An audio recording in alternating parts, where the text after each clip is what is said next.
레위기 7장 15절부터 18절 주님이 우리 집 식탁에 앉으실 때라는 주제입니다. 제가 먼저 15절 말씀을 읽겠습니다. 화목제사에서 감사 제물로 바친 고기는 그것을 바친 그날로 먹어야 하고 조금이라도 다음 날 아침까지 남겨두어서는 안 된다.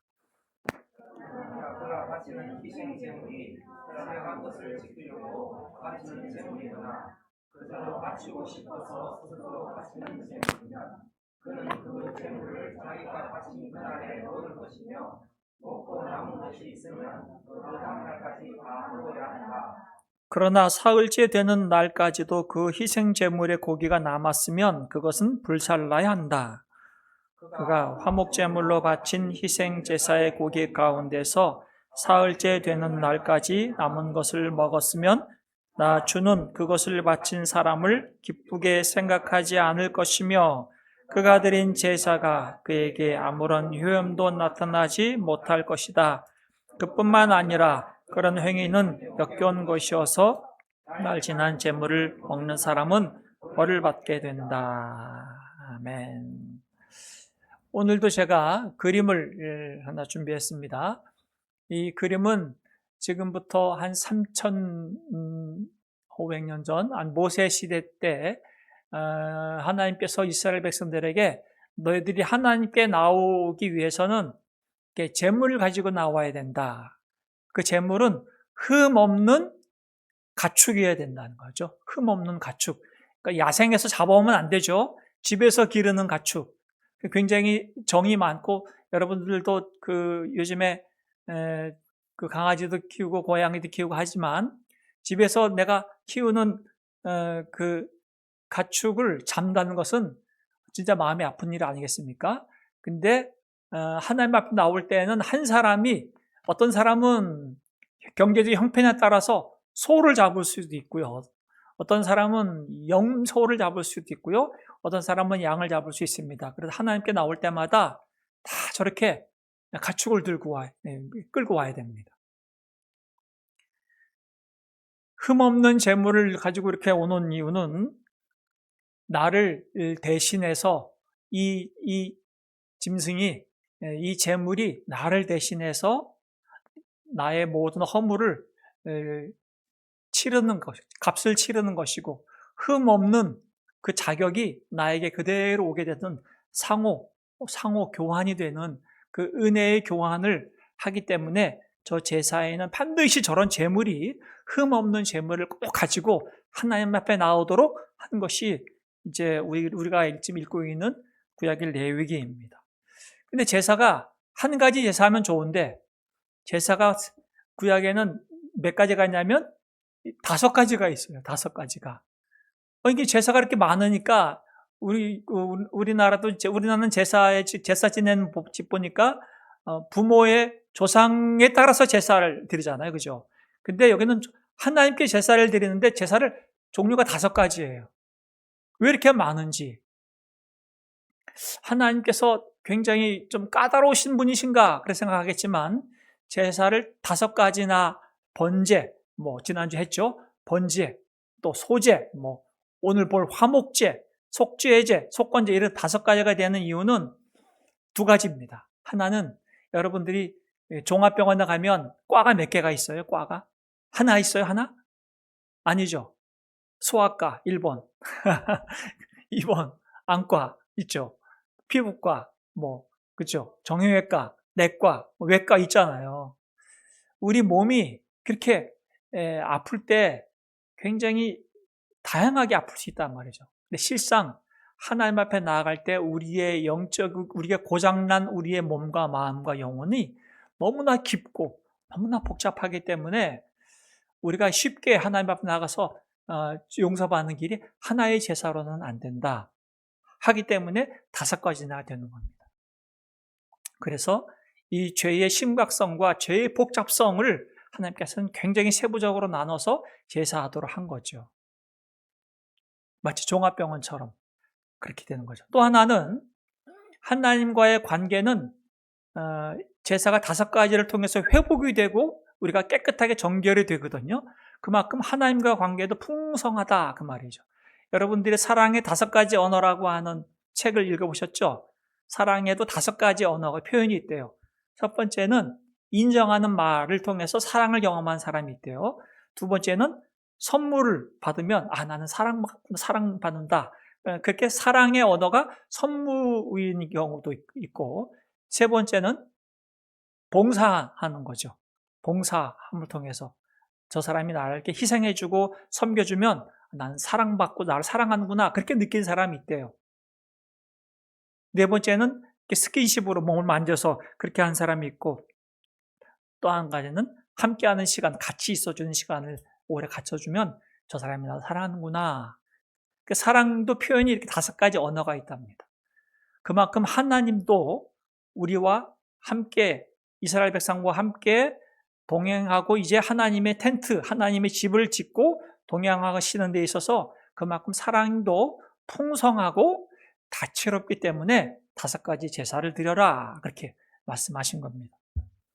그래서 저렇게 제물을 갖고 하나님 앞에 나오는데 굳이 저렇게까지 하면서 하나님께 나가야 되나? 이런 생각을 하게 되는 거죠. 아니 저것도 돈도 많이 들 뿐만 아니라 내가 애주중지 키웠던 가축을 잡는 것도 내가 잡아야 되잖아요. 그것도 끔찍하고, 저런 방법을 갖고 하나님 앞에 나가서 굳이 내가 신앙생활 할 필요가 있나 그런 거죠. 여러분들은 하시겠어요? 저렇게 하란다고 해요? 하나님은 왜 이렇게 피 흘리게 잔인한 방법을 요구하시고 또 요구한다고 이스라엘 백성들은 또 그걸 따라서 하나? 나 같으면 안 한다. 그리고 이제 교회도 안 나오고 저것도 안 하는 사람도 있겠죠. 그런데 저렇게 하는 이유는 성경에 분명히 있습니다. 왜냐하면 하나님께서 이집트에서 이스라엘 백성들을 홍해를 건너는 기적을 통해서 건져내신 다음에 하나님께서 하신 이스라엘 백성과 한 약속이 있어요. 출애굽기 19장의 말씀 보니까 이렇게 기록되어 있습니다. 5절에 이제 너희가 정말로 나의 말을 듣고 뭐라고 그래요? 내가 세워준 언약을 지키면, 하나님께서 명령하시고 말을 지키면 너희는 모든 민족 가운데 뭐가 돼요? 나의 보물이 될 것이고, 그렇게 얘기하는 거죠. 나의 보물, 내 자식이 될 것이고, 내 자식은 어떻게 되느냐? 내 자식은 온 세상이 다 나의 것인데 너희는 내가 선택한 백성이 되고, 6절 너희 나라는 나를 섬기는 제사장 나라가 되게 하겠다. 이게 하나님의 포부예요. 내 자식을 그냥 방치하지 않겠다 그 말이죠. 하나님이 내 자식을 이집트에서 구원한 다음에 나는 제사장 나라를 삼겠다. 또 하나는 내가 거룩한 민족을 세우겠다 그 말이죠. 그게 하나님께서 이스라엘 백성들을 구원한 다음에 가시신 하나님의 포부예요. 하나님의 마음이란 말이죠. 자식을 딱 낳았는데 이제 너 알아서 커? 그런 부모가 세상에 어디 있어요? 안 그렇잖아요. 하나님께서 이스라엘 백성들 향해서 제사장 나라는 것은, 제사장은 중재 역할을 하는 사람이거든요. 그러니까 내가 내 백성을 통해서 많은 열방에 있는 모든 민족들, 그들을 내가 다 나의 사랑을 알게 할 수 있도록 내가 내 자식들을 잘 준비시켜가지고 그 역할을 하게 하겠다 하는 거죠. 축복의 통로로 삼겠다 그 말이죠.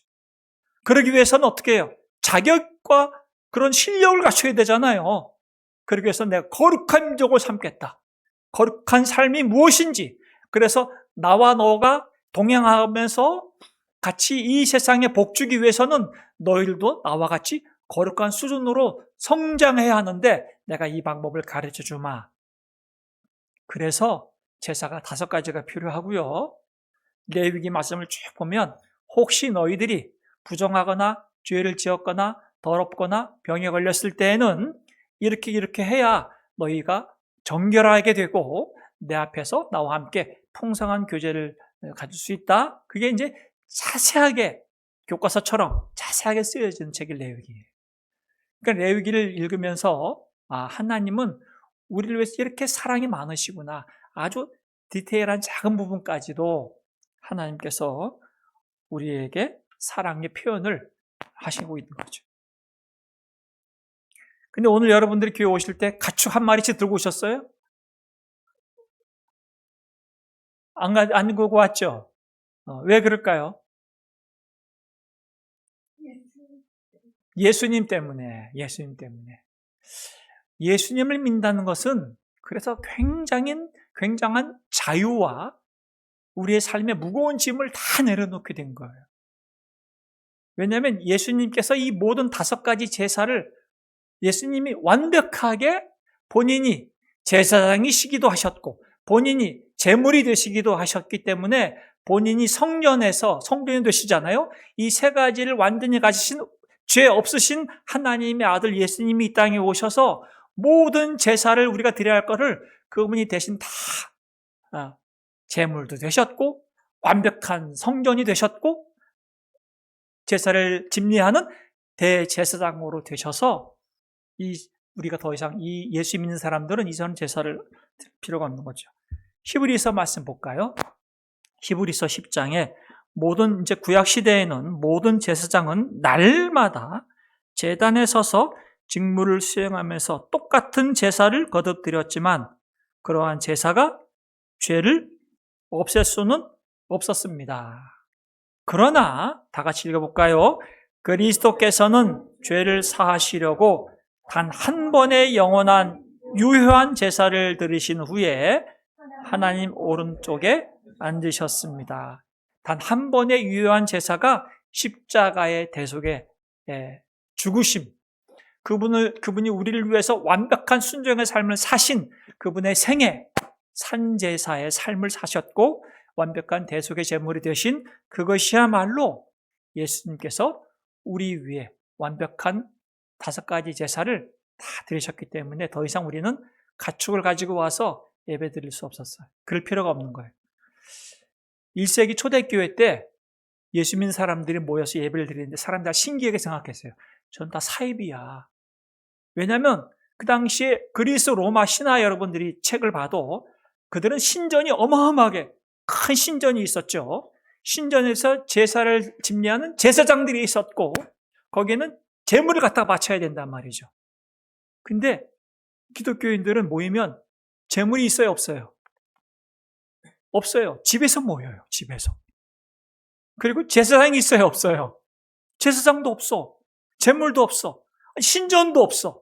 아니 저런 종교가 세상에 어디 있어? 저런 가짜 사입이 그랬단 말이죠. 그런데 그런 이유는 딱 하나예요. 예수님 때문에. 예수님.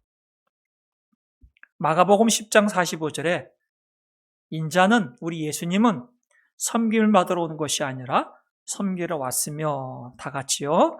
많은 사람을 구원하기 위하여 치를 몸값으로 자기의 목숨을 내주러 왔다. 많은 사람의 대속물이 되기 위해서 오셨다. 그 말이죠. 그래서 우리를 대신해서 치를 몸값으로 오셨다. 그래서 예수님이 우리의 구세주가 되는 겁니다. 예수 믿는 사람들은 얼마나 행복한지 오늘 찬양했잖아요. 이것이 행복이라오 하나님의 자녀로 살아가는 것 이것이 행복이라오. 아멘. 그래 찬양을 했지 않습니까? 왜? 우리는 이렇게 무거운 짐을 질 필요가 없어요. 내가 사랑하는 우리 집에 내가 잘 해주기 싫었던 가축을 잡을 필요도 없어요. 이제 예수 그리스도 안에서 우리는 가벼운 짐을 지게 됐고 자유하게 됐고 예수를 믿는다는 것이 이렇게 큰 축복을 받게 된 겁니다. 오늘 우리가 읽었던 레위기 이 본문의 말씀은 이 5가지 제사 중에 화목제라고 하는 제사예요. 화목제. 제사 중에 이제 주로 마지막 5번째 드리는 제사 순서상 5번째 드리는데 이건 의무적으로 드리는 제사는 아니고 자원함으로 자발적으로 드릴 수 있는 제사입니다. 이 화목제 제사를 왜 드리라고 했을까? 그것은 하나님과의 관계 속에서 우리에게 또 다른 사랑의 언어를 표현하는 겁니다. 그러니까 사랑의 언어도 다양하죠. 무지개 색깔도 다양한데 우리는 7가지만 이렇게 얘기하지만 색깔도 다양하지만 하나님이 우리의 사랑도 풍성한데 오늘은 화목제를 왜 하라고 하셨을까? 우리가 살다가 좀 섭섭한 마음이 들 때가 있어요. 그렇죠? 남편에게 섭섭하고 아내에게 섭섭할 때가 있고 부모님에게 또 자녀들에게 마음이 조금 상하고 특히 성도들 간에도 그럴 수 있고 또 같이 일하는 동료들과 이웃들 간에도 마음이 틀어질 때도 있단 말이죠. 그때 어떤 제사를 드렸는가? 화목제를 드렸어요. 화목제를 드릴 때는 똑같이 가축을 가지고 나갑니다. 근데 구약 시대니까 지금은 그럴 필요가 없지만 가축을 가지고 나가 소, 양, 염소 이렇게 가지고 나갔어요. 그리고 그 가축을 잡았는데 지난주에 말했던 그 번제라는 제사는 모든 걸 다 태워야 하는데 이 화목제는 중요한 가죽 기름 부분 있잖아요. 기름. 구약 시대의 기름은 굉장히 귀한 거죠. 오늘날은 기름 안 먹죠. 지방 안 먹죠. 근데 구약 시대는 지방이 굉장히 귀한 거였어요. 지방, 기름하고 콩팥 이것은 귀한 거, 가장 짐승 중에 가장 귀한 것은 태워오라. 그래서 하나님께 올려드리라. 하나님 것이다. 그래서 그는 태웠고 왜 콩팥일까? 구약 시대의 콩팥은 우리의 심장과 같은 겁니다. 굉장히 우리의 중요한 부분과 같이 여겨졌기 때문에 중요한 콩팥 부위와 기름 끼는 것들은 다 태워서 하나님께 올려드리고 그 외에 남은 고기는 제사장에게 주고 또 제사를 드린 사람이 먹게 했습니다. 레위기 7장 34절 보니까 화목제사의 제물 가운데서 너희가 주님에게 하나님께 어떻게 바쳐요? 흔들어 이렇게 고기를 갖고 왔어요. 이제 이렇게 좌우로 흔들어서 바치는 무슨 고기? 가슴 고기. 그게 소든지 양이든지 염소. 가슴 고기는 그 다음에 또 고기를 넓적다리는 어떻게 해요? 넓적다리는 들어올려요. 들어올리는 오른쪽 넓적다리는 이스라엘 자손이 받아서 누구에게 주라? 제사장 아론과 그의 아들 제사장들에게 그 고기를 주어라. 왜? 제사장들은 그 당시에 농사 짓지 않았잖아요. 그들은 목축도 안 하고 하니까 그들은 오직 하나님의 일을 하도록 부름받은 자들이니까 그들은 백성들이 하는 이 제물로 먹게 됐거든요. 그래서 그런 제물들은 제사장에 주어라. 그리고 그 준 제물이 그래도 남아. 그 제물은 제사를 드린 사람들이 먹게 했는데 여기 뮤트를 한번 해줄래요? 여기 무선 마이크 쪽에 뮤트를 눌러줘요. 자꾸 잡음이. 예.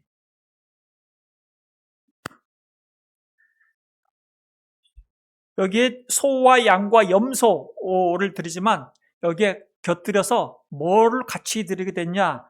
여기에는 과자와 빵도 같이 제사를 드리도록 했어요.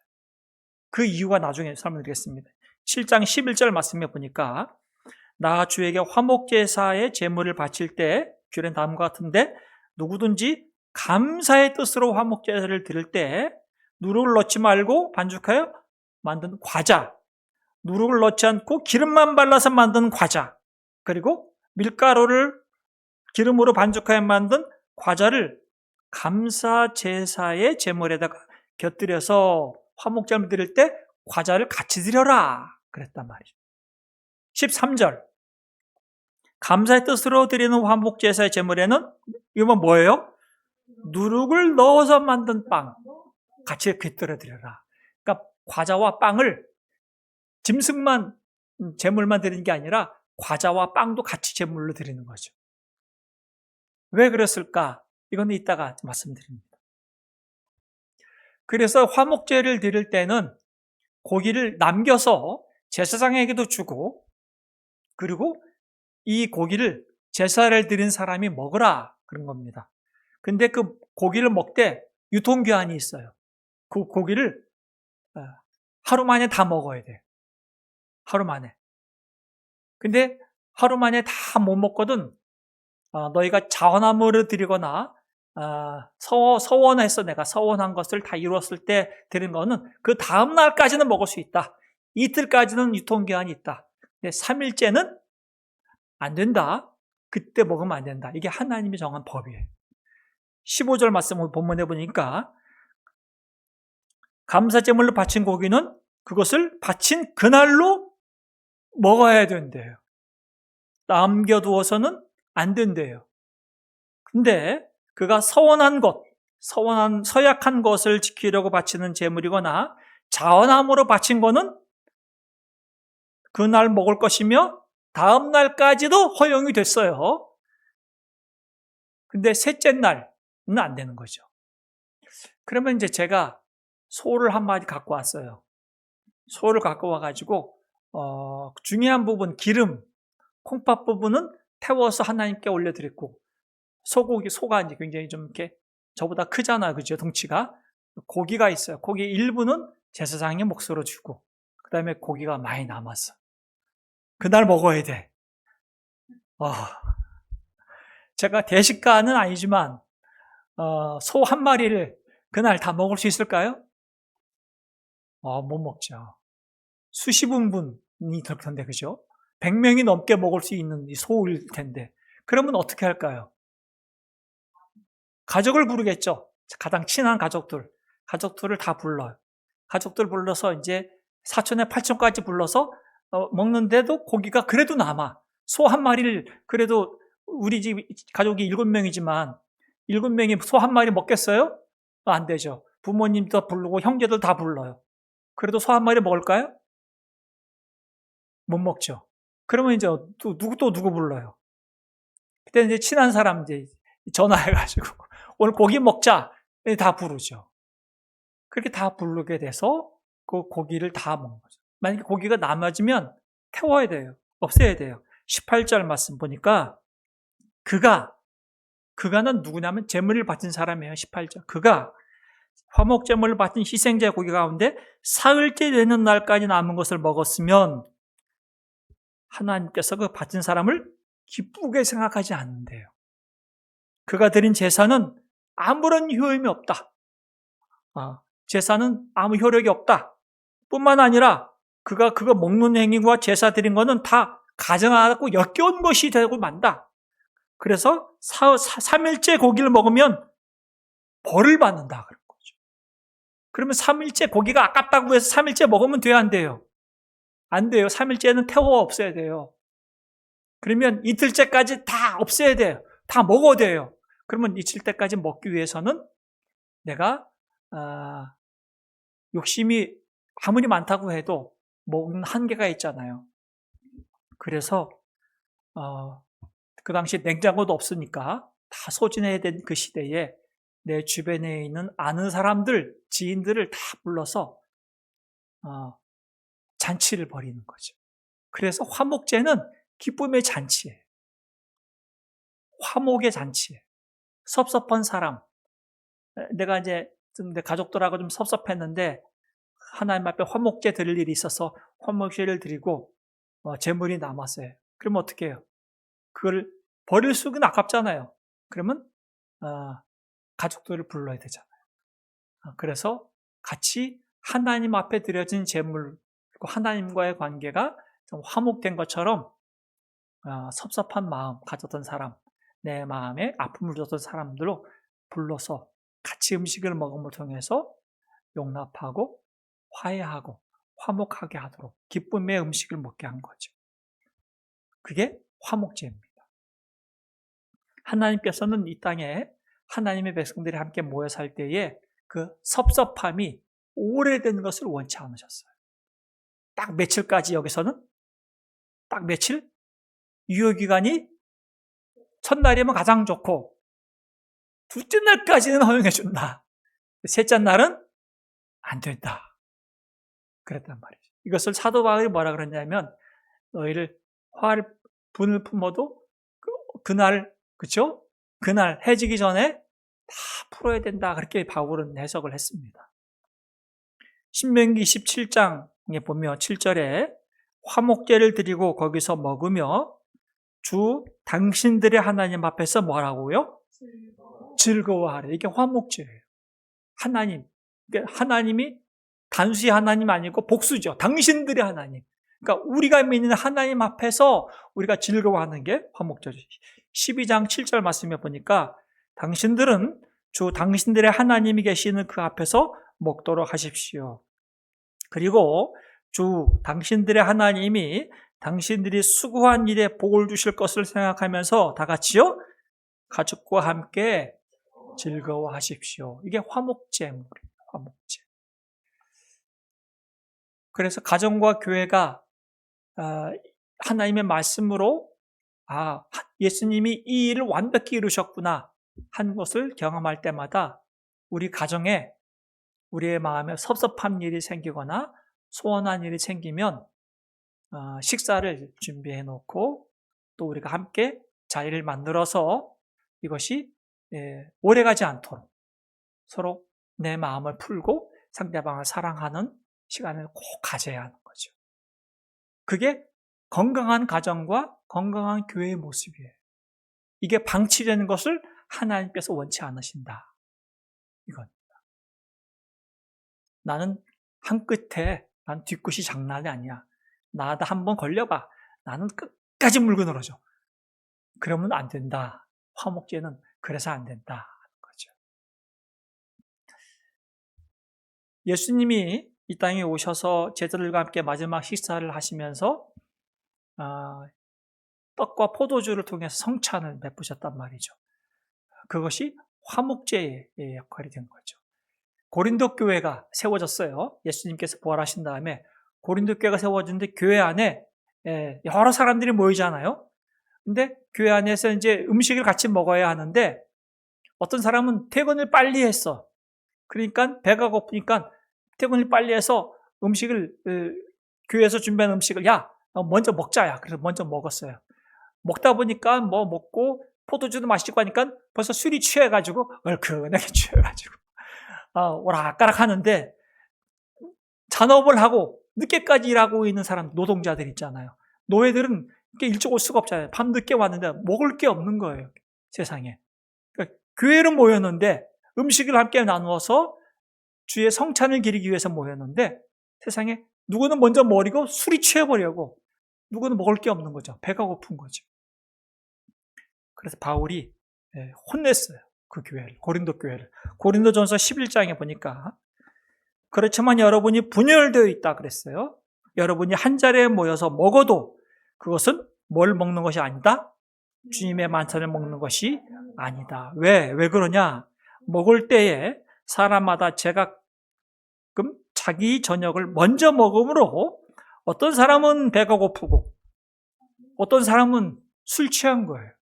늦게 잔업하고 온 사람은 먹을 게 없어서 배가 고프고 미리 와서 부자들은 뭐 여유 있게 와가지고 나는 먹을 것도 푸짐하니까 미리 와서 먹어버린 거죠. 22절 여러분에게 먹고 마실 집이 없습니까?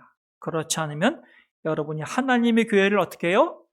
멸시하고 가난한 사람들을 부끄럽게 하는 짓이다.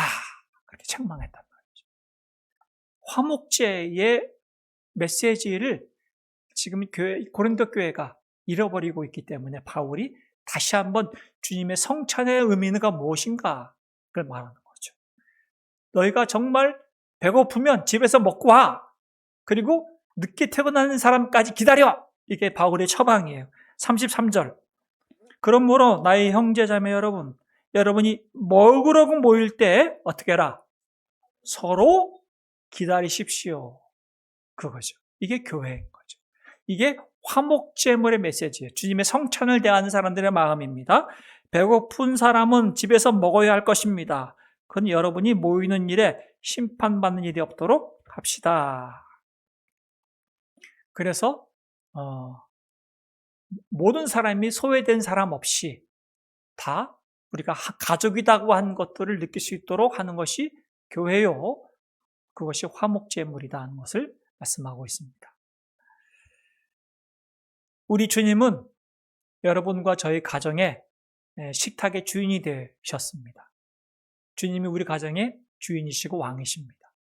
주님이 우리 가정의 식탁을 딱 주인의 자리에 딱 모셨을 때 주께서 배고프다 빨리 밥 갖고 와라 그러지 않으시고 오늘 하시는 말씀은 다 올 때까지 우리 주님 어떻게 하신다? 기다리신다. 그 식탁을 이제 우리가 마련하도록 하신 거죠. 요즘에 그 식사할 때마다 집에서 핸드폰 놓고 식사하는 미라클 가정들이죠.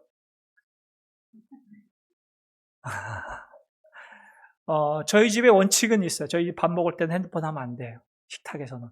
그 식탁에서 핸드폰은, 음악은 틀어놓을 수 있지만, 핸드폰은 하시면 안 됩니다. 식탁에 가족들이 함께 앉았을 때는 서로 눈을 마주보고 같이 이야기를 하는 시간이 되는 거고, 그 식사를 정성껏 준비한 손길이 있잖아요. 그 아내의 손길, 엄마의 손길이 있잖아요. 그거를 고마워하는 마음으로 대하는 거잖아요. 하나님께도 감사하기도 하지만 그 손길에 감사하는 마음으로 앉았으면 거기에 자기도 예의를 갖추어서 식사를 하는 거죠. 그러면 이제 밥을 빨리 먹고 도망가는 게 아니라 밥을 충분히 먹고 같이 이야기하는 시간을 갖는 것이 식탁의 문화가 됐으면 좋겠습니다. 왜냐하면 우리는 음식을 먹을 때에 우리의 마음이 부드러워지고 또 맛있는 걸 먹을 때에 내 안에 몸도 회복이 될 뿐만 아니라 내 상심이 됐던 마음도 다시 기력을 회복할 수 있고 다시 기쁨과 즐거움이 생길 수 있기 때문에 하나님은 우리에게 일용할 양식이라고 하는 선물을 주셨고 또 우리에게 그런 장을 꼭 가족과 함께 만들어라 그렇게 말씀하고 있는 겁니다. 식사 시간이 불규칙하죠. 퇴근도 늦고 또 아이들이 학교나 학원 가는 시간이 맞지 않기 때문에 혼자 밥 먹는 시간이 많은 세상인데 매일 그럴 수는 없다고 하더라도 여러분들이 일주일에 횟수를 정해서 꼭 가족이 함께 식사하는 시간들을 꼭 가지시길 바랍니다. 그래서 우리는 화목제의 제물을 우리 주 예수님께서 마지막 성찬을 통해서 제자들에게 말씀해 주셨고 우리는 그거를 우리 가정에서는 일주일에 한 번, 두 번, 세 번 이렇게 식사를 같이 할 때 가족들이 최대한 미리 다 시간을 확보해서 함께 먹고 마시는 거 꼭 필요합니다. 뿐만 아니라 내가 마음에 섭섭함이 있으면 화해의 속도를 확 당겨서 하루에 섭섭한 마음을 풀고 서로 관계를 회복하면 가장 좋은데 그것도 좀 힘들다. 내 마음이 잘 안 풀어진다. 며칠까지? 이틀까지는 봐줍시다. 이틀까지는 내 마음이 아직 안 풀어져. 그렇지만 3일을 넘기면 안 된다. 오늘 적용이죠. 그래서 서로 푸는 것이 좋습니다. 요한계시록 3장 20절 말씀에 우리 예수님께서 이렇게 말씀하셨어요. 다 같이요. 보아라, 내가 문 밖에 서서 문을 두드리고 있다. 누구든지 내 음성을 듣고 문을 열면 그에게로 들어가서 그와 함께 먹고 그는 나와 함께 먹을 것이다. 우리 주님께서 우리 집 식탁의 문을 두드리십니다. 너의 집 식탁에 나를 초청하겠니? 내가 그 자리에 앉아도 되겠니? 할 때, 예, 주님, 우리 집 식탁에 앉으십시오. 주님을 딱 거기에 모시면 우리 식탁이 멋진 식탁이 딱 마련이 된 겁니다. 거기에 빠진 사람이 있으면 속상하잖아요. 그렇죠? 내 아내, 남편, 부모님도 계시고 자녀도 다 한 자리에 모였을 때 주님이 식탁이 탁 마련될 때 거기 식탁에서 먹고 마시는 거죠. 그게 예수 믿는 사람들이 대하는 식탁인 겁니다. 주 앞에 감사의 식탁이 되기도 하지만 우리에게 주신 그 놀라운 은혜를 우리가 함께 누리면서 즐거워하고 또 우리 마음에 있는 또 우리의 섭섭한 일, 또 내가 힘들었던 일도 나눌 수도 있고 또 우리의 기도 제목도 나눌 수도 있고 하는 식탁이 되어서 이번 한 주간 우리 미라클 가정들의 식탁이 하나님께서 주시는 그런 즐거움과 화해와 화목의 식탁이 되어서 그 기쁨과 즐거움을 풍성히 누리시기를 우리 주의 이름으로 축복합니다. 우리 찬양하겠습니다. 우리는 연약하지만 주님은 완전하십니다. 그래서 주님 길을 따라가겠습니다. 그 찬양입니다.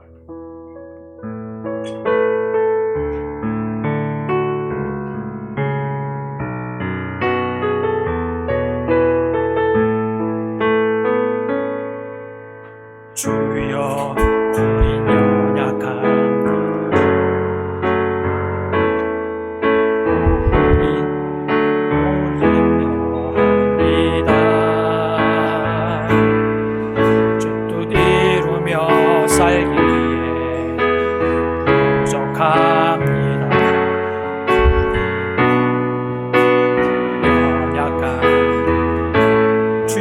넘어집니다. 주여, 우린 넘어집니다. 오늘 하루 또 실수합니다. 오늘 하루 또 실수입니다. 주의 긍휼을 구하는 죄인님, 우린 주만 바라봅니다. 한없는 주님의 은혜, 한없는 주님의 은혜, 온 세상 위에 넘칩니다. 가릴 수 없는 주 영광,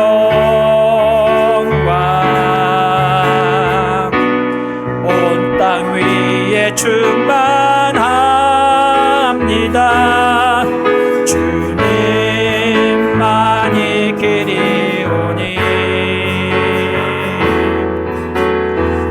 우린 그 길 따라갑니다. 그날에 우릴 이루신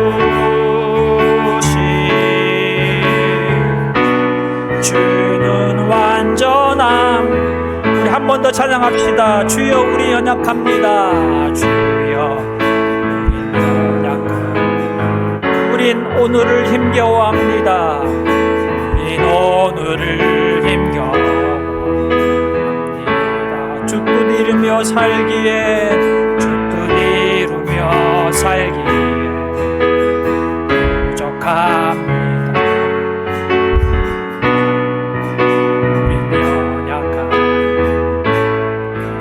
우리 넘어집니다. 주여, 우리 넘어집니다. 오늘도 하루, 오늘도 하루입니다. 주의 긍휼을 구하는 죄인입니다. 주의 긍휼을 구하는 죄인이 주만 바라봅니다.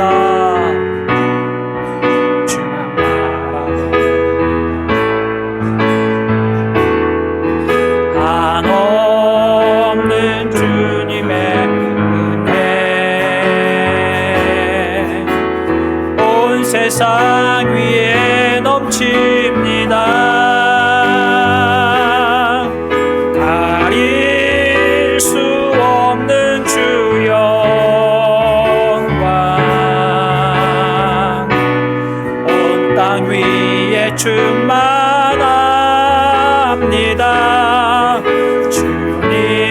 주님만이 길이시오니 우린 그 길 따라갑니다. 그날에 우릴 이루신 주는 완전합니다.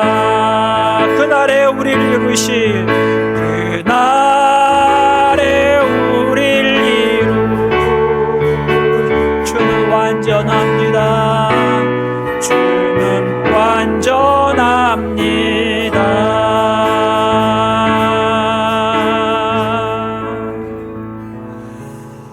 이렇게 함께 기도합시다. 두 가지를 이렇게 적어봤습니다. 예수님께서 우리의 모든 죄를 대신하여 완벽한 화목제물이 되어 주셨음에도 우리는 여전히 가족에게 잣대를 들이대며 마음의 담을 쌓고 잔소리와 평가가 난무한 식탁 용서하여 주소서. 이렇게 기도하고요. 우리 가정의 식탁에 주님을 모셔드립니다. 우리 집 거실이 하나님의 평강이 머물게 하시고 서로의 흠을 덮어주며 기쁨을 나누는 자리가 되게 하소서. 함께 같이 기도합시다. 하나님 아버지, 우리가 고백한 것처럼 우리는 참으로 연약한 존재입니다. 예수님께서 친히 우리의 화목제물이 되어주셔서 우리에게 생명의 은혜, 풍성한 식탁을 마련해 주셨습니다. 그럼에도 불구하고 우리는 여전히 내 욕심과 내 이기심과 내 마음대로 생각하고 또 살았던 것, 판단하고 살았던 것들을 주님 용서하여 주시옵소서. 우리 주님이 용납하시고 주님이 품으시는 그 가족들과 그 성도들과 그 한 사람 한 사람들을 정말 우리 주님의 마음으로 품고 주님께서 주시는 그 사랑으로 섬길 수 있는 마음을 주셔서 우리 가정의 식탁이 주님이 왕이실 뿐만 아니라 주님의 은혜와 평강이 넘치고 오르게 하여 주시기옵소서. 서로의 흠을 덮어줄 뿐만 아니라 서로를 격려해주고 축복해주는 정말 아름다운 가정이 되어서 하나님의 이름과 아름다운 향기로운 빛을 비춰주시오. 우리 주님께서 기뻐하시는 정말 우리의 가정을 세워갈 수 있도록 우리 하나님께서 은혜 베풀어 주시옵소서. 이번 한 주간도 우리의 자녀들과 우리의 가족들을 우리 성도들의 삶 가운데 우리 하나님께서 함께하여 주시옵소서. 하나님 아버지 은혜 감사합니다. 우리가 고백했던 것처럼 우리는 정말 연약하고 부족한 존재임을 고백합니다.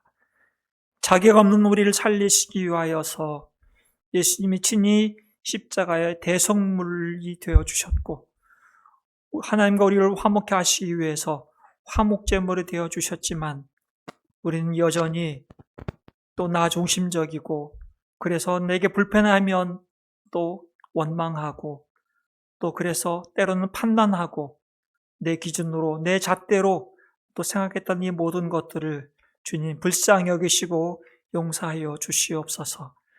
다시 주님을 내 마음에 우리 가정에 주님으로 또 왕으로 모셔드리는 우리 가정에 주께서 다스려 주셔서 우리 가정의 식탁에 주님의 만찬을 베풀어 주시옵소서.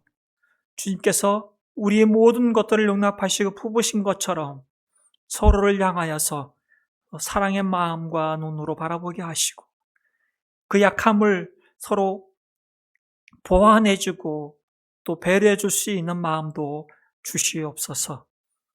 서로 비난하거나 정죄하는 것을 멈추고 우리 주님의 사랑이 흐르게 해주시며 서로 따뜻한 마음을 가지고 격려해주고 축복해주는 가정이 되어서 가정 안에서 복음이 역사하게 하시고 예수님을 인격적으로 만날 수 있는 하나님의 사랑을 맛볼 수 있는 우리 가정이 되게 하여 주시옵소서. 이번 한 주간도 우리 주께서 우리 가정을 지키시며 우리 모든 미라클 가족들을 하나님께서 동행해 주시고 인도해 주셔서 하나님께서 주시는 즐거움과 기쁨 안에서 승리하게 하여 주시옵소서. 예수님의 이름으로 기도드립니다.